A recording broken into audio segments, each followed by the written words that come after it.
Okay students, आज का हमारा टॉपिक है dynamics of charge particle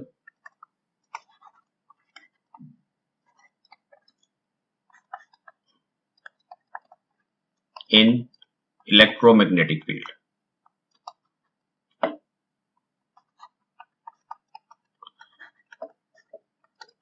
electromagnetic field को सेपरेटली स्टडी करेंगे। Firstly we will see a charge particle Q in electric field E vector. Charge particle proton electron कुछ भी हो सकता है, इलेक्ट्रिक फील्ड में देखेंगे, इसका मोशन स्टडी करेंगे। ठीक है, तो लेट अस कंसीडर केस 1।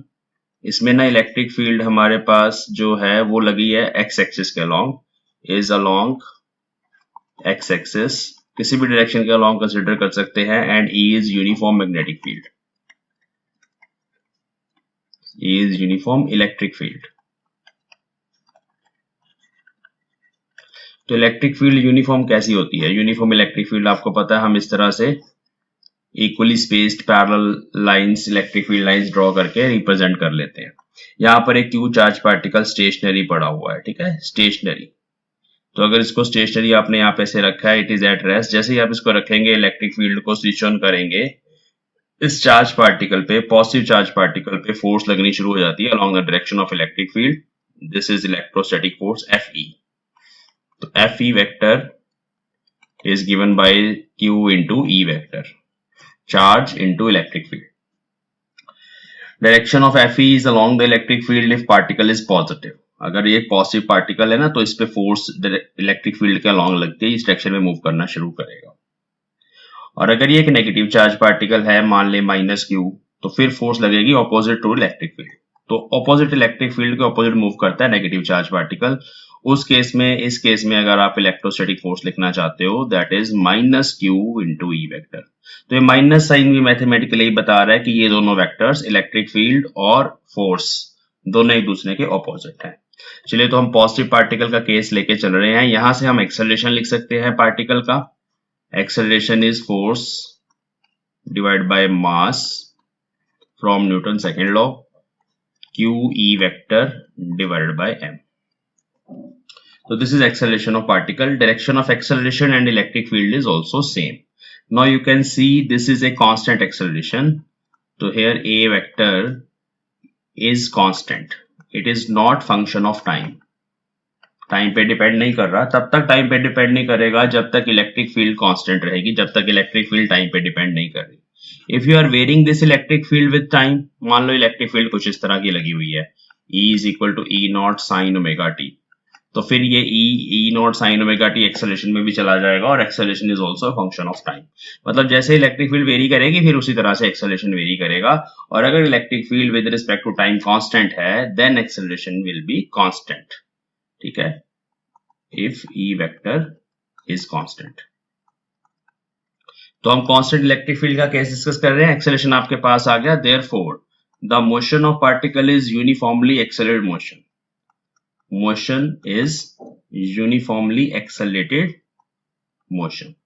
तो UAM जब होता है हमारे पास, यूनिफॉर्मली एक्सेलरेटेड मोशन होता है, उस केस में हमारे पास कुछ सेट ऑफ इक्वेशंस हैं जिनको यूज करके हम पार्टिकल का displacement, velocity at any time t या velocity at any position s, any displacement s calculate कर सकते हैं, है ना। उसके लिए हमारे पास वेक्टर इक्वेशंस हैं, जैसे कि you can write v is equal to u vector plus a vector t। ये सब कुछ वेक्टर फॉर्म में मैं लिख रहा हूँ, इसका फायदा आगे जाके बताता हूँ। ऐसे ही अगर आपको डिस्प्लेसमेंट लिखना है, s vector is equal to u vector t plus half a vector t square, small t is time. You can write displacement of particle at any time t using this equation. You can find final velocity of particle at any time t by using this equation, and v square minus u square is equal to 2a dot s. So with this equation you can find velocity, final velocity at any displacement s. अब यहाँ पे जैसे मैंने बोला कि electric field is a vector quantity, और इस case में तो चलो S और A दोनों सेम डायरेक्शन में ही अलाइन करेंगे, क्योंकि जो फोर्स लगती है पार्टिकल के ऊपर वो सिर्फ और सिर्फ उसी डायरेक्शन में लगती है जिस तरफ हमारे पास एक्सेलरेशन है। मतलब जिधर वो पार्टिकल जिस डायरेक्शन में जाएगा उधर ही डिस्प्लेसमेंट होगा, तो ये दोनों सेम डायरेक्शन में होते हैं। अब जैसे मैंने बोला ये एक वेक्टर क्वांटिटी है, तो E वेक्टर के 3 कंपोनेंट हो सकते हैं। Let us go to the next sheet. If E vector has 3 components in 3D, तो हम इलेक्ट्रिक फील्ड के तीनों कंपोनेंट्स को ऐसे लिख सकते हैं ई एक्स आई कैप प्लस ई वाई जे कैप प्लस ई जेड के कैप। ठीक है, तो उस केस में बच्चों एक्सेलरेशन के भी फिर तीन कंपोनेंट आ जाएंगे मेरे पास, एक एक्स कंपोनेंट आ जाएगा, एक वाई कंपोनेंट आ जाएगा और एक जेड कंपोनेंट। और ये तीनों इंडिपेंडेंट हैं। कभी कभी इलेक्ट्रिक फील्ड का सिर्फ एक कंपोनेंट होता है तो एक्सेलरेट भी पार्टिकल सिर्फ उसी डायरेक्शन में होगा, उसके परपेंडिकुलर डायरेक्शन में पार्टिकल का मोशन यूनिफॉर्म मोशन होगा। वो एग्जांपल मैं आपको करवा रहा हूं। तो इस एग्जांपल में नेक्स्ट जो हमारे पास एग्जांपल है उसमें हम इलेक्ट्रिक फील्ड पार्टिकल की इनिशियल वेलोसिटी के परपेंडिकुलर लगा रहे हैं। अब लास्ट केस में तो पार्टिकल रेस्ट पे था, रेस्ट पे पार्टिकल है तो it will start moving with some acceleration and you can find any parameter using the kinematic equations.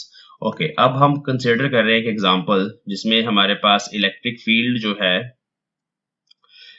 that is applied in the downward direction like this. Here we have a positive plate of capacitor and here we have a negative plate of capacitor. So electric field direction is downward. यहाँ पे electric field नीचे की तरफ लगी हुई है, E vector you can write this is E Y, only Y component is there minus J का direction बताने के लिए। And now this is a line midway between the plates. यहां पर मेरे पास एक चार्ज पार्टिकल है क्यू, उसको हमने किसी इनिशियल वेलोसिटी यू के साथ ऐसे हॉरिजॉन्टली फेंका। अभी हम हॉरिजॉन्टली फेंक रहे हैं, फिर हम नीचे से भी ऐसे फेंक सकते हैं। ठीक है, तो अगर ये हॉरिजॉन्टली आपने ऐसे फेंका तो ये पार्टिकल जैसे पॉजिटिव पार्टिकल है, जैसे ही इलेक्ट्रिक फील्ड में एंटर करेगा ये पॉजिटिव चार्ज इसको रिपेल करेगा। और यू कैन से कि इस किसी पॉइंट पर अगर मान लो एंटर करा, यहाँ पे फोर्स लगनी शुरू हो जाएगी, यहाँ पे in the downward direction. Force उधर लगती है जिधर इलेक्ट्रिक फील्ड है, और वो फोर्स होगी electrostatic force acting on the particle is charge times electric field. So electric field is in downward direction, तो force will also be in downward direction. तो force का भी y component होगा, तो यहाँ पे force लगेगी Fy। मैं नीचे की डायरेक्शन को पॉजिटिव y मान रहा हूं just to avoid this negative sign. तो Fy is q times Ey. Acceleration is also along y axis which is q Ey by m. This is acceleration of particle. और इसके कारण ये particle अपने पास से डेविएट होगा, इसका इस तरह का पाथ बनेगा। ठीक है, और ये इसकी डेविएशन है y. y is the displacement of particle from its direction of motion. y आपको कैलकुलेट करना है। मान लो इन प्लेट्स की जो विड्थ है, इलेक्ट्रिक फील्ड की जो विड्थ है वो l है, यहां से लेके यहां तक। ठीक है, ओके। अब अगर हम वेलोसिटी के कंपोनेंट्स की बात करें, वेलोसिटी के दो कंपोनेंट्स होंगे इस पर्टिकुलर पॉइंट पर। एक कंपोनेंट इस तरफ बनेगा, एक डाउनवर्ड बनेगा। एक होगा x कंपोनेंट ऑफ वेलोसिटी, एक होगा y कंपोनेंट ऑफ वेलोसिटी, जैसे आपने प्रोजेक्टाइल मोशन पढ़ा हुआ है। ठीक है, डिस्प्लेसमेंट की बात करें तो डिस्प्लेसमेंट्स आर आल्सो टू। एक है y displacement perpendicular to direction of motion, और एक है x डिस्प्लेसमेंट, ये वाला, ये है along the direction of motion. अब इन दोनों को हमें कैलकुलेट करना है। ठीक है, तो acceleration is only along y axis and acceleration along x axis zero, because there is no electric field along x-axis, there is no force on the particle on x-axis. So x-axis के along जो motion होगा वो होगा uniform motion, और y-axis के along जो motion होगा particle का वो होगा uniformly accelerated motion. ठीक है, तो अब इनको अगर आप प्रॉब्लम को सॉल्व करना है तो आप इंडिविजुअली ले सकते हैं। x-axis की तरफ एक्सेलरेशन है नहीं, तो वेलोसिटी का x component will be ux plus axt। ax zero है तो वेलोसिटी का x कंपोनेंट हमेशा ux के बराबर रहेगा, विच इज u, जिससे हमने इस पार्टिकल को फेंका था उसके ही बराबर रहेगा। वेलोसिटी का x कंपोनेंट हमेशा सेम कांस्टेंट वेलोसिटी से। तो ये यूनिफॉर्म मोशन हो गया। अब अगर आप x कैलकुलेट करना चाहते हैं तो you can calculate x by this equation. x is displacement, displacement is velocity into time, so x is vx into t, vx is ut। तो एक ये इक्वेशन है यहाँ पे मेरे पास। ठीक है, x is equal to ut। तो x is the displacement of particle along x axis. यहां आ जाए, इस केस में हमारे पास y कंपोनेंट है, तो y कंपोनेंट अगर हम बात करें तो एक्सेलरेशन का, तो vy जो होगा that will be uy plus ayt। uy is zero, there was no initial velocity along y axis, वो जीरो है, बट अलोंग x एक्सिस था एक्सेलरेशन, x एक्सिस थी। तो एक्सेलरेशन यहाँ ay पुट कर देंगे, QEY by m into T Vy. तो this is velocity is y component. Displacement इसको लिख लेते हैं दोबारा, Vy is equal to QEY by m into T. This is important equation. Now I will talk about displacement. ये दोनों important equations हो गई. Displacement of particle along y axis next sheet पे करेंगे. Okay, displacement of particle along y axis, y is equal to uyt plus half ayt square. ये हमने kinetic equation लिख ली. तो uy 0 है और half ay is q into ey by m into t square. तो this is the displacement या deviation of particle along y axis at any time t. Deviation of particle along y axis at any time t. Time यहां put करना आपको और y मिल जाएगा आपको कितना displace किया. अब अगर आपके पास टाइम नहीं है लेकिन पार्टिकल का कहीं पर x कोऑर्डिनेट है, मान लो पार्टिकल यहाँ पे था, उसके corresponding you know the x coordinate, ठीक है, इतना आपको पता है, और आप चाहते हैं कि y कोऑर्डिनेट पता चल जाए कि डेविएट कितना हुआ है, ठीक है, तो उस चीज को करने के लिए we require equation of trajectory of particle. Equation of trajectory मतलब equation of path followed by the particle. तो जस्ट उसमें क्या होता है, टाइम नहीं होता, x और y की इक्वेशन होती है.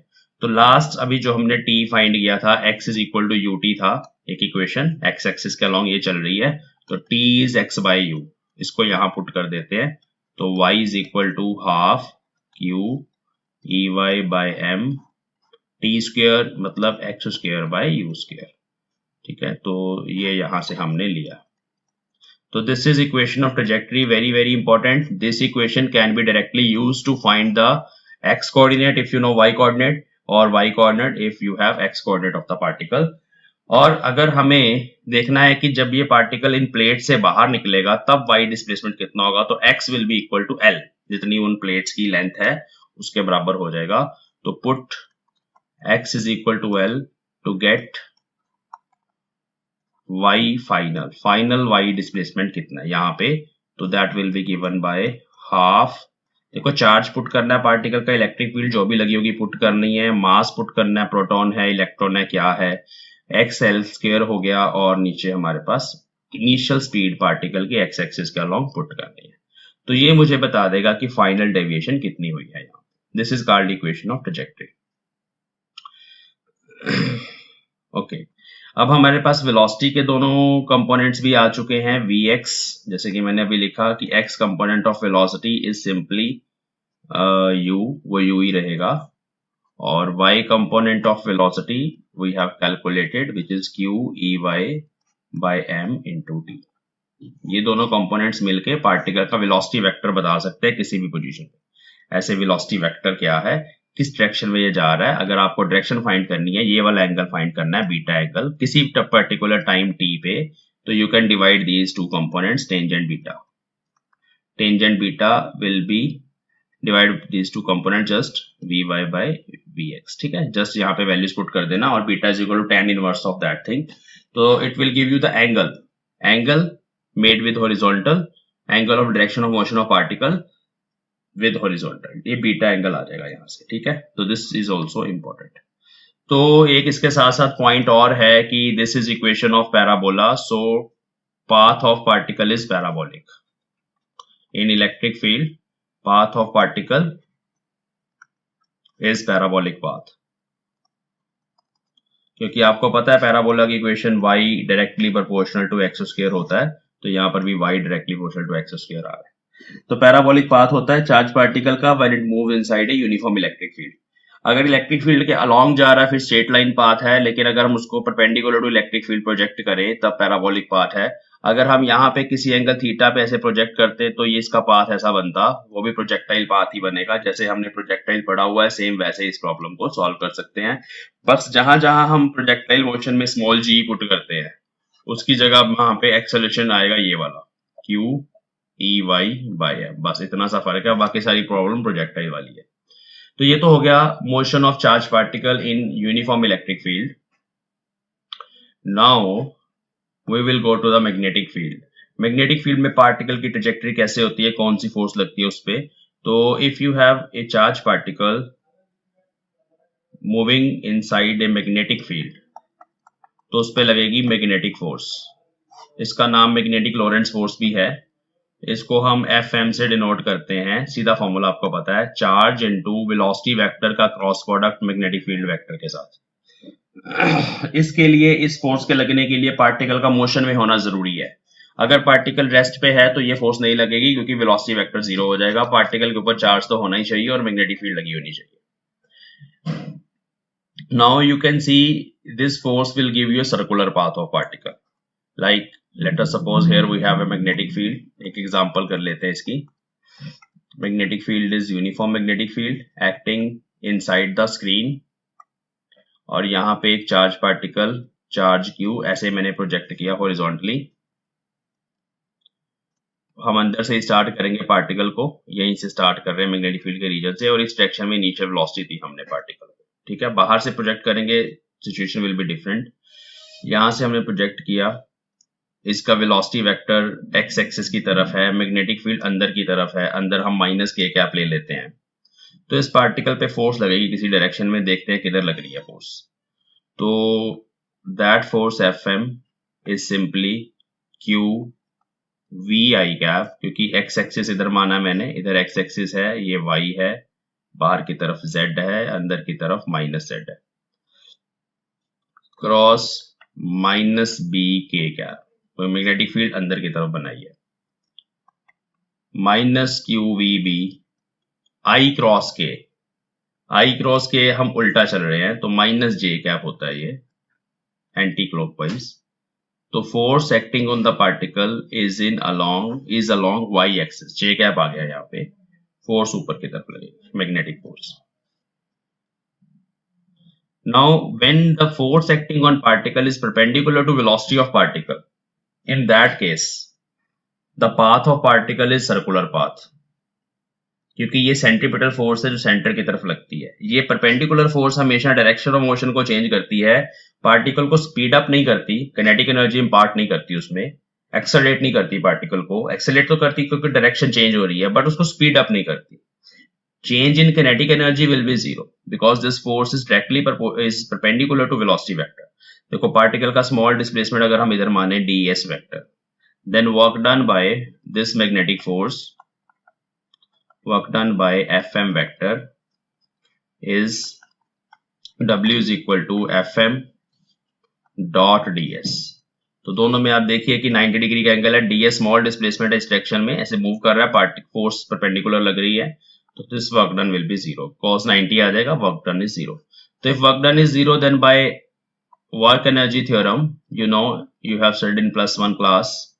By work energy theorem, delta W is equal to delta K, change in kinetic energy. So there will be no change in kinetic energy of the particle. Kinetic energy imparted to the particle is zero in case of magnetic Lorentz force. बस सिर्फ उसकी direction of motion change होती है, तो circular path बनेगा, particle सीधा जाने के बजाय डेविएट होगा और इस तरह से सर्कुलर पाथ ट्रेस करेगा एंटी क्लॉकवाइज। ये डिपेंड करता है मैग्नेटिक फील्ड की डायरेक्शन पे, वेलोसिटी की डायरेक्शन पे कि कैसा पाथ बनेगा। अब सेम केस में if you have negative charge particle, मान लो यहाँ पे इलेक्ट्रॉन होता, ऐसे ही प्रोजेक्ट करते, तो आप कैलकुलेट करके देख लो, फोर्स नीचे की तरफ आएगी, तो उस केस में पाथ ऐसे बनेगा, ठीक है। अब हमें इस पाथ की रेडियस अगर कैलकुलेट करनी है, ये वाली रेडियस r, तो यहाँ पे सीधी सीधी बात है कि जो सेंटर की तरफ फोर्स लग रही है, सेंट्रीपिटल फोर्स, वो मैग्नेटिक फोर्स के बराबर है, ठीक है। तो to find radius of path, circular path बनना है, ये तो करेक्ट है। इसका आर्गुमेंट आपने ये देना है कि as force is perpendicular to velocity vector, so therefore the path या ट्रेजेक्टरी इज सर्कुलर। ये सिंपल सा आर्गुमेंट आपको देना है। वैसे हम इक्वेशन ऑफ ट्रेजेक्टरी भी ड्राइव कर सकते हैं यहाँ पे, बट चलिए हमें अभी इतना ही करना है। To find the radius of path, mv square by r is equal to qvb। सीधा बात है कि मैग्नेटिक फोर्स ही हमें सेंट्रीपिटल फोर्स प्रोवाइड कर रही है, तो एक v से एक v कैंसिल हो जाएगा और r का फॉर्मूला ये होता है। इसमें ये चीज इंपॉर्टेंट है कि radius is inversely proportional to charge by mass ratio. जिस पार्टिकल की चार्ज बाय मास रेशो ज्यादा होगी उसकी रेडियस छोटी होगी, अगर सेम स्पीड से फेंके और सेम मैग्नेटिक फील्ड में फेंके। Charge by mass ratio her particle की आपको पता है, आप कैलकुलेट कर सकते हैं। जैसे प्रोटॉन है, प्रोटॉन की चार्ज बाय मास रेशो आप कैलकुलेट कर सकते हैं E/m, ठीक है, m is mass of proton. Deuteron है, ड्यूट्रॉन पे डबल चार्ज हो जाता है, चार्ज डबल नहीं होता, चार्ज उतना ही होता है ड्यूट्रॉन पे, मास डबल हो जाता है, तो E/2m। इस तरह से अल्फा पार्टिकल है, अल्फा पार्टिकल में दो प्रोटॉन टोटल 4 पार्टिकल होते हैं, 2 न्यूट्रॉन्स होते हैं, तो उसमें बन जाती charge by mass ratio 2E/4m, इस तरह से। तो ये रेडियस हो गया। ऐसे ही if you want to calculate time period और frequency of revolution of particle, तो टाइम पीरियड के लिए सीधा फॉर्मूला हमारे पास आ गया,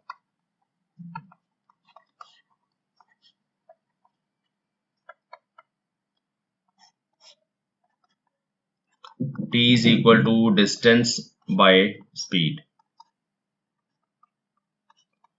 r यहां पुट कर देंगे विच इज mv/qb, v से v कट गया।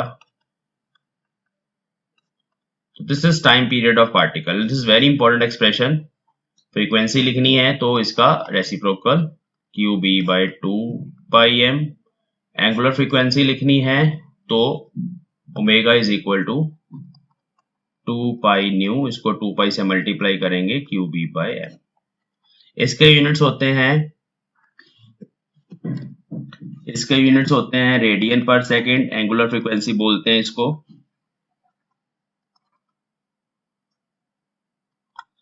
इसके यूनिट्स होते हैं हर्ट्ज या सेकेंड इनवर्स, ये लीनियर फ्रीक्वेंसी या सिंपली फ्रीक्वेंसी होती है।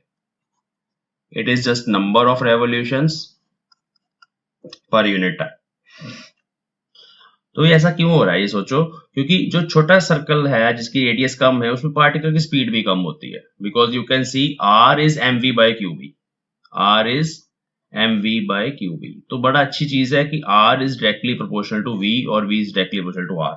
जितना बड़ा सर्कल है पार्टिकल उतनी ज्यादा स्पीड से मूव करेगा, या ऐसा बोलने का ज्यादा स्पीड से आप उसको फेंकोगे, इनिशियल स्पीड जो है उतना बड़ा सर्कल बनेगा, टाइम सेम लगेगा। कम स्पीड से फेंका उतना छोटा सर्कल बन जाएगा, ठीक है, और टाइम उतना ही लगेगा। तो this time is independent of radius और independent of speed of particle. तो ये नॉट है बड़ा इंपॉर्टेंट, मैं यहां लिखता हूं नॉट। और आप साइक्लोट्रॉन पढ़ते हैं, साइक्लोट्रॉन में यही कॉन्सेप्ट यूज होता है।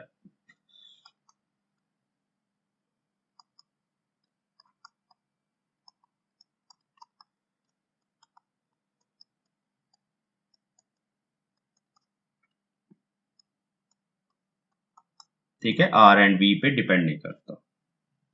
Okay, now we will discuss a special case in which we throw the particle inside the magnetic field from a point which is outside the region of magnetic field. Means the magnetic field is applied in the small sector in a small region. ये मेरे पास एक small region है, इसके अंदर magnetic field है हमारे पास सिर्फ ऐसे। और पार्टिकल लास्ट केस में मैंने बोला था कि हम मैग्नेटिक फील्ड के अंदर से ही स्टार्ट करवा रहे हैं, उसको मैंने इनिशियल वेलोसिटी मैग्नेटिक फील्ड के अंदर से ही दी है, ठीक है। वहां पे ऑलरेडी मैग्नेटिक फील्ड एग्जिस्ट कर रही थी, हमने किसी पर्टिकुलर डायरेक्शन में पार्टिकल को फेंका और सर्कुलर पाथ बन गया। लेकिन उसमें भी हमारे पास एक केस है, मैग्नेटिक फील्ड का रीजन इतना बड़ा होना चाहिए कि सर्कल कंप्लीट हो जाए उसके अंदर। अगर मैग्नेटिक फील्ड का रीजन इतना बड़ा नहीं है तो पार्टिकल थोड़ा सा डेविएट करेगा अपने पाथ से और फिर बाहर चला जाएगा। तो ये वही केस है हमारे पास। तो इस केस में हमें एंगल निकालना होता है, एंगल ऑफ डिफ्लेक्शन। मतलब मैं पार्टिकल को यहां से स्टार्ट कर रहा हूं, q particle having some velocity v, ये ऐसे अंदर जाएगा, यहां तक तो सीधा ही जाएगा क्योंकि मैग्नेटिक फील्ड है नहीं, फोर्स लग नहीं रही। जैसे ही मैग्नेटिक फील्ड में एंटर करेगा it will deviate like this. अभी लास्ट केस में भी हमने पॉजिटिव चार्ज पार्टिकल को देखा कि उस पर फोर्स लगती है ऊपर की तरफ, तो जैसे ही यहाँ एक्ट करेगा इस पे ऊपर की तरफ फोर्स लगनी शुरू होगी। वो फोर्स हमेशा यहाँ पे जो सेंटर बनेगा ना इस बड़े सर्कल का, ऐसे बड़ा सर्कल बना, मान लो ये पाथ था इसका एक्चुअल वाला, ये बड़ा वाला, ठीक है। तो उस बड़े वाले सर्कल के को कंप्लीट होने के लिए जो रीजन चाहिए वो है नहीं, तो फोर्स तो सेंटर की तरफ ही लग रही है। मान लो ये सेंटर है यहाँ पे, ठीक है, यहां से भी देखेंगे तो फोर्स उसी सेंटर की तरफ लग रही है ऐसे। तो पार्टिकल थोड़ा सा डेविएट होगा और फिर किसी पाथ के अलोंग ऐसे स्ट्रेट लाइन में चला जाएगा इस केस में। तो यहाँ पर एक बहुत इंपॉर्टेंट हमारे पास पैरामीटर होता है डेल्टा एंगल। ये डेल्टा एंगल कौन सा है, यहाँ पे देखेंगे हॉरिजॉन्टल डायरेक्शन के साथ यहाँ पे जो एंगल बनता है जिसको बोलते हैं एंगल ऑफ डेविएशन डेल्टा, ये हम फाइंड करने वाले हैं अभी, ठीक है। डेल्टा कैसे फाइंड करना है, तो let us right the heading deflection angle of moving charge particle by a sector मतलब छोटा सा रीजन मैग्नेटिक फील्ड, ये हेडिंग है। चलो ये चीज हमें फाइंड करनी है, डेल्टा। देखो, let us suppose the width of this magnetic field region is small d and the radius of circular path this is capital R। ठीक है, तो you can see here d is less than capital R। अगर ऐसा है then there will be angle of deflection delta। ठीक है, तो we have considered this angle as delta। अब अगर ये वाला एंगल डेल्टा है, ध्यान से समझेंगे, आप इस लाइन को देखिए, ये वाली green line, this green line is perpendicular to this vertical line sky blue colour में, है ना, ये ग्रीन इस लाइन के परपेंडिकुलर है, and this is tangent to the circular path and this is radius of the circular path. ये circular path था हमारा, ऐसे सर्कल कंप्लीट होना था, तो टेंजेंट और रेडियस आपस में परपेंडिकुलर होते हैं, ये आपस में परपेंडिकुलर है। Now if angle between these two lines is delta, delta angle है ना इनमें, तो इनके परपेंडिकुलर्स कौन कौन है? इनके परपेंडिकुलर्स, एक है ये रेडियस और दूसरा इसका परपेंडिकुलर ये वाली जो स्काई ब्लू लाइन है, इनके परपेंडिकुलर्स में ये वाला एंगल भी डेल्टा होगा। ये हमेशा कॉन्सेप्ट हम यूज करते हैं, हमारे पास इस तरह से इंक्लाइन प्लेन होता था, उसमें अगर एंगल थीटा होता है ना, तो आप इसका परपेंडिकुलर ऐसे नीचे की डायरेक्शन में ड्रॉ करें, ऐसे हम यहाँ पे ब्लॉक रखते थे तो नीचे की डायरेक्शन में mg आता था ना, वेट, ये वाली direction which is perpendicular to this horizontal line, और एक नॉर्मल डायरेक्शन ये होती थी, ये r, ये परपेंडिकुलर होता था इस इंक्लाइंड प्लेन के। इन दोनों में भी सेम एंगल थीटा होता था। फिर हम रिजॉल्व करते थे mg को mg cos theta, mg sin theta, वो सेम कॉन्सेप्ट जो फ्रिक्शन में यूज करते थे या ऐसी प्रॉब्लम्स में यूज करते थे। कॉन्सेप्ट ये है कि angle between any two lines like this, उनमें अगर एंगल थीटा है तो उनके अगर आप परपेंडिकुलर ड्रॉ कर दो, दोनों लाइंस के परपेंडिकुलर कर दो या किसी भी एंगल पे दो लाइंस ड्रॉ कर दो, उनमें भी हमारे पास ये दोनों परपेंडिकुलर एंगल थीटा ही होगा। तो ये कॉन्सेप्ट यूज करके अगर दिस एंगल इज डेल्टा तो this is also delta. This is side D which is perpendicular of this right angle triangle. This is capital R which is hypotenuse. So from triangle ABC, from triangle ABC, sine of delta is perpendicular by hypotenuse, क्योंकि मुझे दोनों चीजें पता है, perpendicular D given होगा, hypotenuse is capital R, वो हम calculate कर सकते हैं, तो delta is equal to sine inverse D by R. और आर कैसे कैलकुलेट करेंगे, आपको पता ही है, here R is equal to M V by Q B. Mass of particle पता होगा, चार्ज पता होगा, कितनी स्पीड से उसको हमने फेंका था वो स्पीड पता है, मैग्नेटिक फील्ड पता है, तो आर कैलकुलेट हो जाएगा। यहां से इसको ऊपर पुट कर देंगे तो डेल्टा कैलकुलेट हो जाएगा।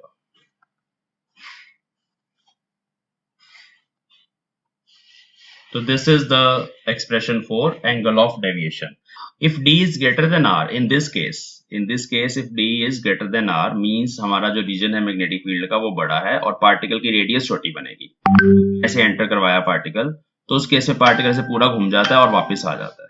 तो उस केस में जो अंदर वाला पाथ रहता है ना, ये पार्टिकल का ये वाला, वो सेमी सर्कल पाथ रहता है और एंगल ऑफ डेविएशन डेल्टा हो जाता है 180 डिग्री, क्योंकि ये 180 डिग्री हुआ ना, ये इसकी इनिशियल डायरेक्शन थी, ये इसकी फाइनल डायरेक्शन है, दोनों में एंगल 180 डिग्री का हो गया। ठीक है, तो यहाँ पे एक स्पेशल केस है, if d is greater than radius of circular path of particle, in that case delta is 180 degree and path is semicircular।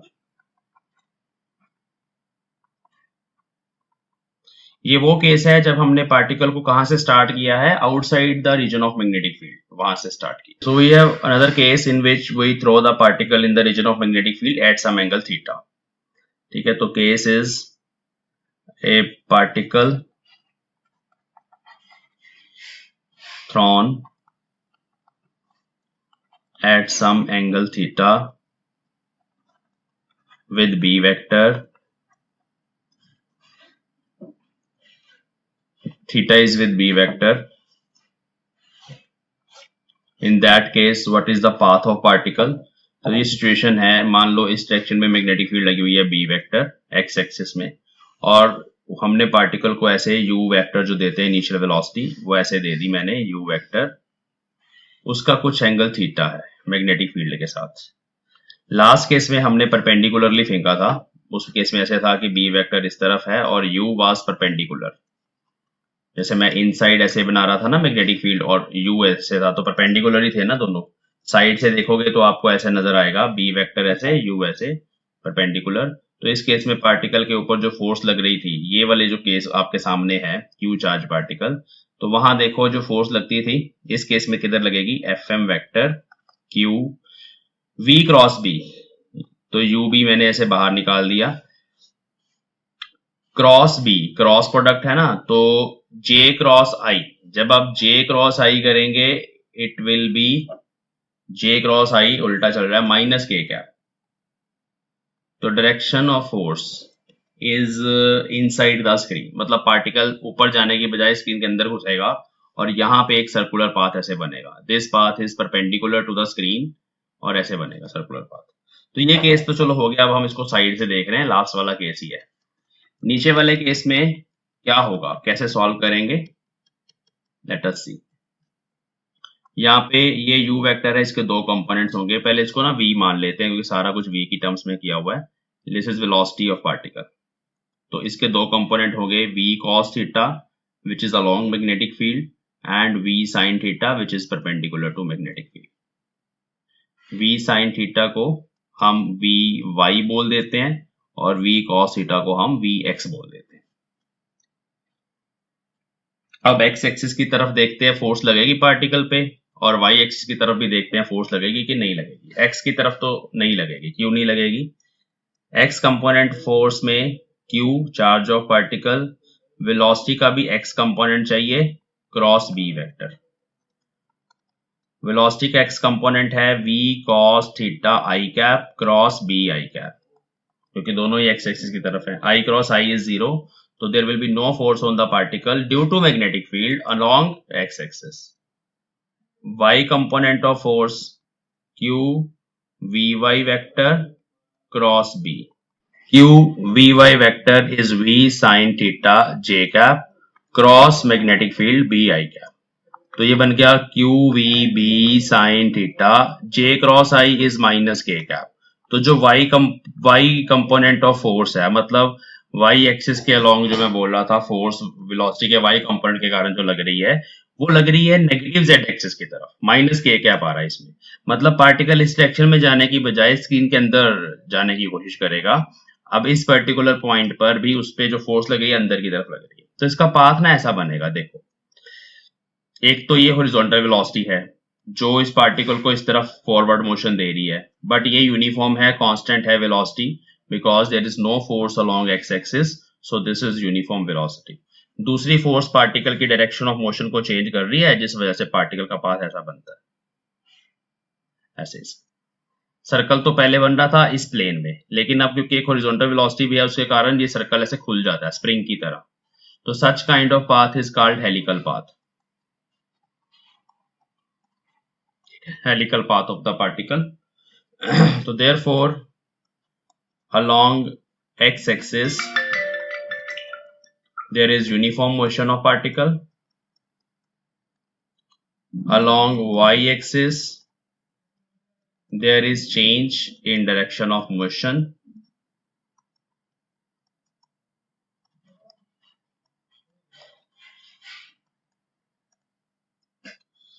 and path is helical.